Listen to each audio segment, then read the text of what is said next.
가상자산 거래소의 기준을 제시하다. 코인원. 코인 자매의 핫코인, 핫한 코인 메타를 분석해드립니다. 안녕하세요. 코인 여왕 문다현입니다. 이번 주도 코코샤인님과 온체인 데이터 분석과 함께 게임사들 주주총회 시즌을 맞아서 우리가 주목하면 좋을 만한 게임 코인들 분석까지 해보겠습니다. 온체인 데이터 분석가 코코샤인 이지영 전문가님과 함께합니다. 어서 오세요. 안녕하세요, 앵커님. 오랜만입니다. 너무 뵙고 싶었습니다. 네, 제가 또 피해갈 줄 알았던 코로나에 걸려서 일주일 만에 인사를 드리는 것 같아요. 빈자리가 너무 크더라고요. 네. 아무래도 처음으로 이렇게 자리를 비우다 보니까 많은 분들께서 좀 이렇게 찾아주시고 그쵸. 개인 SNS로도 연락을 주셨는데 아무래도 일주일 동안 시청자의 입장에서 보다 보니까 온체인 데이터 분석이 일주일 하루 빠졌다고 해서 정말 좀 초조한 마음이 들기도 하고 제가 오늘 시청자의 입장에서 코코샤이님께 여러 가지 질문들을 한번 알겠습니다. 네, 앵커님과 함께하는 오늘 화요일 활기차게 시작해 보겠습니다. 저는 코코샤인 전문가이고요. 오늘도 이제 앵커님과 게임 관련한 코인들에 관한 이제 알트 코인 이야기를 같이 함께 나눠보도록 하고요. 그리고 또 제가 준비한 이더리움과 비트코인의 현재 온체인 데이터의 현 주소도 제가 짧게 한번 집어드리는 시간 가져보도록 하겠습니다. 네, 바로 이 게임사 주총 시즌 관련해서 게임 코인들 우리가 어떤 걸 좀 주목해보면 좋을지부터 분석해 보겠습니다. 위믹스와 보라, 네오핀 토큰, 그리고 아이템 큐브까지 분석을 해볼 텐데요. 일단은 올해 게임사 주주총회 같은 경우에는 블록체인 사업을 추진하기 위한 발판 마련에 좀 분주한 모습이 나오고 있습니다. 사업 목적 자체에 이제는 블록체인 기반 사업을 하겠다라고 바꾸는 회사들도 있고요. 아예 대표들을 좀 교체를 하면서까지 열심히 하는 회사들이 많습니다. 특히나 이 사업 목적의 블록체인 사업을 추진하고 있는 회사들을 한번 주목해보면 좋을 것 같습니다. 컴투스와 이 컴투스 홀딩스는 블록체인 기반 게임 소프트웨어 개발과 공급업과 이제는 블록체인 기술 관련 기타 정보 사업을 추진하겠다라고 밝혔고요. 오는 31일 크래프톤 같은 경우에는 블록체인 관련 연구 사업을 추진하겠다라고 밝혔습니다. 일단 이런 상황에서 각각의 게임사와 또 그 게임사와 연결된 코인들은 어떤 게 있는지 크게 4가지를 한번 분석해 볼 텐데요. 첫 번째로는 위메이드와 위믹스입니다. 위메이드, 위믹스 우리가 뗄래야 뗄 수 없는 관계인데 최근 또 이슈로는 12와 BW 발행 한도를 최근 큰 폭으로 증액을 했습니다. 기존에는 500억이었는데 이제는 5천억까지 대폭 증액을 한 건데요. 사업 확대를 명목으로 해서 자금 조달을 좀 더 쉽게 하겠다라는 목적으로 풀이가 됩니다. 두 번째로는 아마 많은 분들께서 보유를 하고 계실 코인인 것 같습니다. 카카오 게임즈의 대표 코인인 보라인데요. 보라가 최근 이 글로벌 암호화폐 거래소인 게이트.io 그리고 인도네시아 최대 암호화폐 거래소인 인도닥스에 상장한다라는 소식에 며칠간 강세 흐름을 보여줬습니다. 세 번째로 분석해볼 코인은 네오핀 토큰입니다. 네오이즈 홀딩스와 관련된 이런 코인인데요. 블록체인 전문 자회사인 네오플라이에서 이제 오픈 플랫폼 네오핀과 자체 암호화폐인 네오핀 토큰을 서비스하고 있습니다. 이달 중에 이제 크립토 골프 임팩트를 출시를 하고 또 브라운 더스트의 블록체인을 연동한 버전도 2분기에 선보이겠다라고 발표를 했습니다. 또 마지막으로 선보일 이 코인은 넷마블과 아이템 큐브 코인입니다. 아무래도 넷마블 같은 경우에는 대표적인 게임사이기 때문에 어떤 식의 행보를 보일지 많은 분들께서 궁금해하실 텐데요. 넷마블은 이제는 해외 매출 비중을 80% 이상까지 끌어올리겠다라는 목표를 가지고 있습니다. 이걸 위해서 올해는 MBX와 이 아이템 큐브 코인을 기축 통화로 해서 좀 더 사업 영역을 확장하겠다. 관련된 게임도 선보이면서 앞으로 여러 가지 행보를 펼칠 계획이라고 밝혔는데요. 크게 4가지 코인, 아이템 큐브 코인과 네오핀 토큰, 보라와 위믹스까지 여러 가지 호재들을 한번 체크해봤습니다. 아무래도 이 4가지 코인 중에서 우리가 다 투자를 하면 좋겠지만 이 중에 한 가지를 좀 꼽아주신다면 또 어떤 게 있을까요? 저 같은 경우는 이 네오위즈에서 파생된 네오핀 코인을 그 4가지 중에서는 저의 원픽으로 한번 뽑아봤습니다. 사실 네오위즈라는 기업 자체 간에서 제가 또 신뢰하는 부분들도 좀 있기 때문에 그런 건데요. 일단은 네오위즈라는 기업 자체가 올해만 해도 4-5개의 게임을 출시할 계획이다라고 알고 있습니다. 그리고 앵커님이 짚어주신 것처럼 크립토골드 임팩트 같은 경우에는 4월 달 이제 출시를 앞두고 있는 상황인데 이렇게 좀 유명한 게임들을 많이 가지고 있는 회사이기 때문에 이 토큰이 그 게임 안에서 다양하게 쓰일 수 있다라는 확장성을 좀 가지고 있는 것 같습니다. 그래서 조금 장기적인 관점으로 봤을 때는 이 네오핀 코인이 좀 제가 생각할 때는 좀 투자하기에 괜찮은 코인이다. 그렇게 좀 생각이 드는데 사실 지금 이 네오위즈에서 나온 네오핀 코인도 빗썸에 상장을 한 이후에 급등이 나타나고 굉장히 지금 어떤 저점 구간들을 형성을 하고 있죠. 그래서 매수의 시점으로 잡는다라고 한다면 사실은 아직까지는 좀 지켜보는 게 맞는 것 같습니다. 왜냐하면 이전에도 우리가 게임 관련한 토큰 코인들이 예를 들면은 위믹스나 보라 같은 경우에도 P2E 서비스 출시를 계획한 이후에 가격이 큰 폭으로 좀 하락을 해줬습니다. 그리고 오랜 기간 동안 좀 횡보하는 시간들을 겪었었던 그런 전력들이 있기 때문에 이렇게 게임 코인들을 우리가 회사에 따라서 전반적으로 장기적으로는 활용성과 확장성이 굉장히 넓어서 장기적으로는 좋게 볼 수 있지만은 어느 시점에 매수를 해야 할지는 정말 신중해야 할 것 같다는 생각이 들고요. 그리고 제 개인적으로는 지금이 딱 매수 타이밍이다라고 할 수 없는 게 아직 정확한 물량이 체크가 안 됐습니다. 그러니까 아무리 이 어떤 기업 자체가 굉장히 확장성이 좋다라고 하더라도 그 가격적인 부분들은 어쨌든 물량이라든지 수량의 영향을 받잖아요. 그래서 물량이 추후에 얼마나 더 풀릴 것인지, 물량이 또 앞으로 얼마나 많은 물량들이 좀 기다리고 있는지를 우리가 체크를 한 이후에 진입을 해도 늦지는 않다라고 생각이 들고요. 그렇기 때문에 이런 매수적인 관점에서는 조금 체크를 해보는 게 좋을 것 같다. 그렇게 생각이 들고, 하지만은 이제 이 기업 자체, 예를 들면 우리가 위메이드는 위믹스, 카카오 게임즈는 보라 이렇게 빼놓을 수 없이 보듯이 이 네오위즈 역시도 이제 네오핀 코인과 함께 좀 커플링 되어서 가겠죠. 약간 부부처럼. 그렇기 때문에 앞으로 이 네오위즈라는 기업 자체는 전망을 굉장히 높게 보지만은 네오핀 토큰의 이 지금의 진입 시점은 아직까지는 조금 더 지켜보는 게 좋을 것 같다라고 그렇게 좀 정리를 해드리고 싶습니다. 우리 앵커님은 혹시 어떤 코인이 가장 좀 마음에 좀 끌리세요? 네.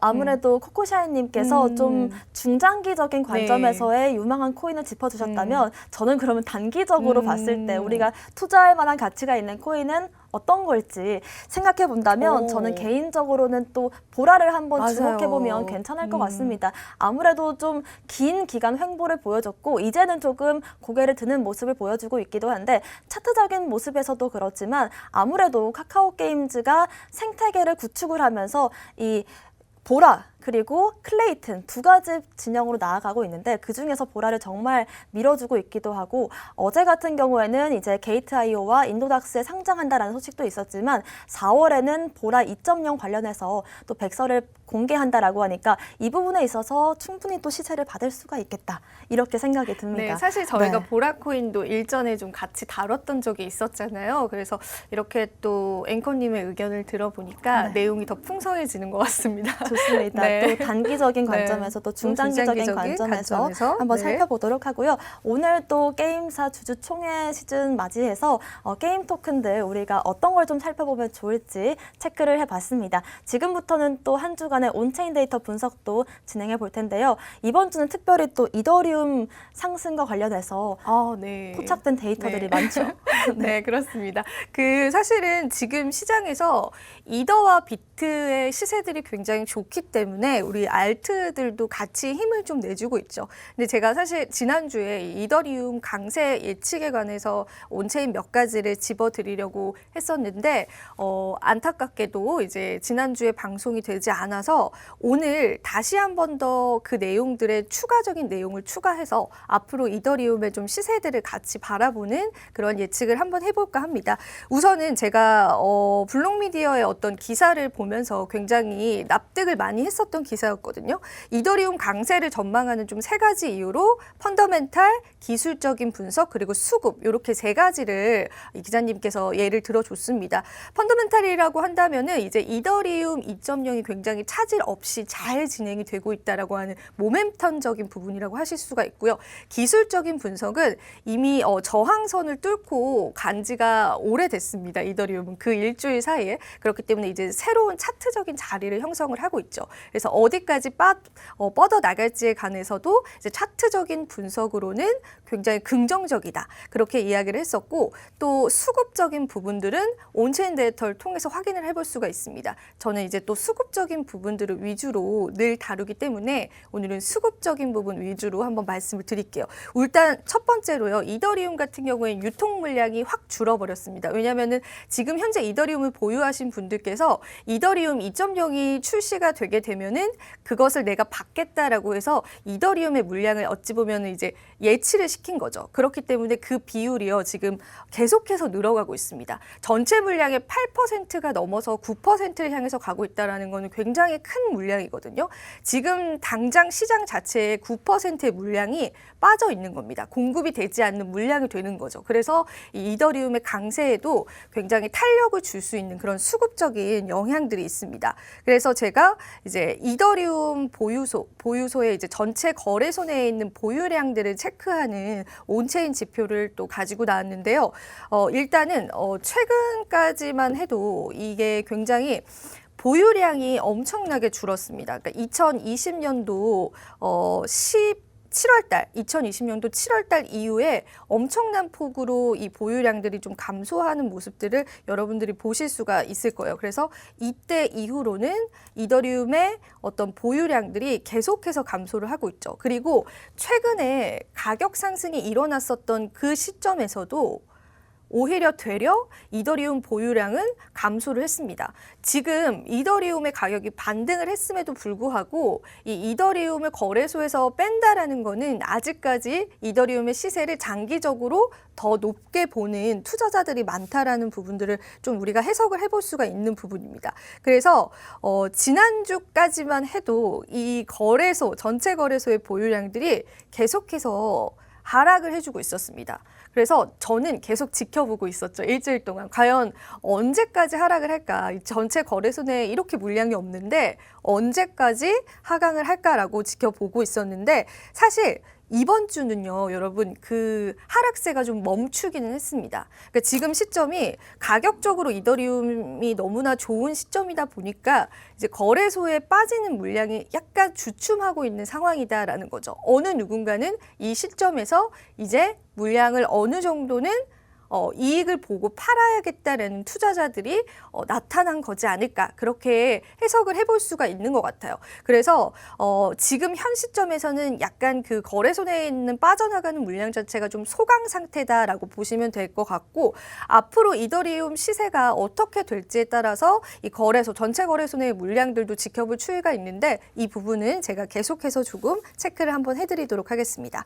그리고 순 입출 금량 같은 경우에도 이것도 가격과 굉장히 상관이 높은 지표인데 예를 들면은 거래소 내에 누군가는 입금을 하고 누군가는 출금을 하잖아요. 근데 입금량이 거래소 내에 더 많을 경우에는 이렇게 녹색으로 표기가 된다라고 설명을 드렸었고 출금량이 많을 때는 이렇게 빨간색으로 표기가 된다라고 말씀을 드렸었잖아요. 그런데 그 최근 이더리움 가격 상승과 함께 이 거래소에 있는 전체 거래소의 순 입출금량도 이렇게 빨간색으로 많이 포진된 굉장히 좋은 상황이었습니다. 그런데 이 부분도 정말 최근에는요, 다시 약간 이렇게 녹색이 고개를 드는 상황. 그러니까 이제 전체 거래소 내에 입금하는 양과 출금하는 양이 비등비등해진 거죠. 그래서 정말 어느 누군가는 이 시점에서 장기 보유자의 가능성이 큰데 매도를 하려는 그런 움직임들이 조금씩은 나오고 있다. 하지만 앞으로 이게 장담할 수 없는 차트이기 때문에 왜냐하면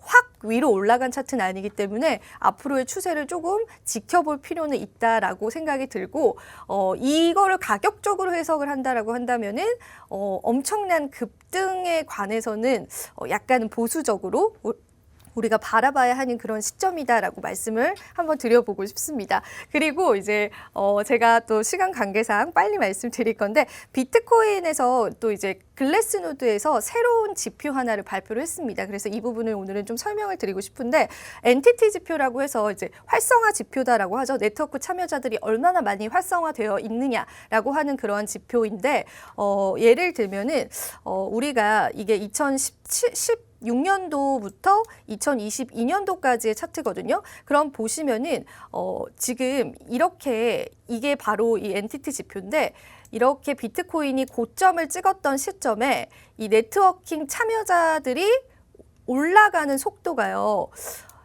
몇 년 전과 비교했을 때 굉장히 짧아졌습니다. 이 파란 색깔 그 그래프에 있는 파란색 화살표를 보시면 아실 수가 있거든요. 그러니까 즉 조금 빠른 속도로 이 비트코인 자체를 축적하는 인원들이 많아졌다. 이렇게 여러분들 쉽게 해석을 해보시면 될 것 같고요.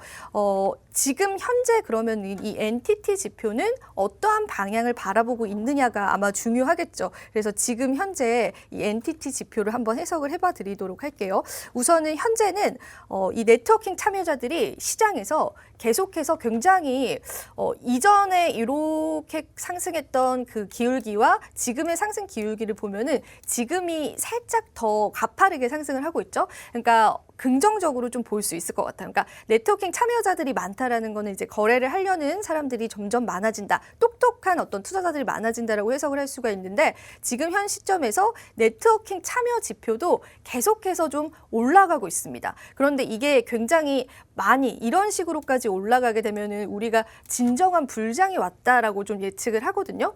아직까지 그 불장의 느낌까지는 아니지만은 굉장히 좀 긍정적으로 완만한 형태로 이 네트워킹 참여자 수들도 점진적으로 계속해서 올라가고 있기 때문에 온체인 지표상으로는 굉장히 나아져 가고 있다라고 글래스노드에서는 좀 해석을 했습니다. 그래서 이 부분까지 제가 비트코인의 어떤 네트워킹 참여자에 관한 그런 지표들까지 해서 우리 시장이 조금 더 활활 타올랐으면 좋겠는 그런 바람을 하면서 오늘 온체인 지표를 한번 맞춰보도록 하겠습니다.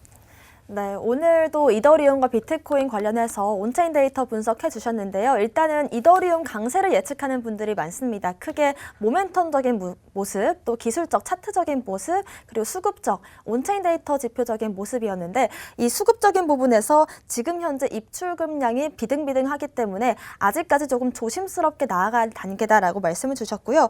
또 비트코인 관련해서는 글래스노드 리포트 살펴봤습니다. 엔티티 지표상에서 지금 현재 네트워크 참여자들이 늘어나고 있는데 굉장히 긍정적인 모습으로 보인다라는 말씀까지 주셨습니다. 한 주간의 온체인 데이터 분석까지 살펴봤고요. 저희가 준비한 소식은 여기까지입니다. 또 본 방송에서 제공하는 정보는 투자 판단의 참고 자료일 뿐이며 특정 자산 가치의 상승과 하락을 보장하지 않는다는 점 유의하시길 바라겠습니다. 저희는 다음 이 시간에 오겠습니다. 시청자 여러분, 성투하세요.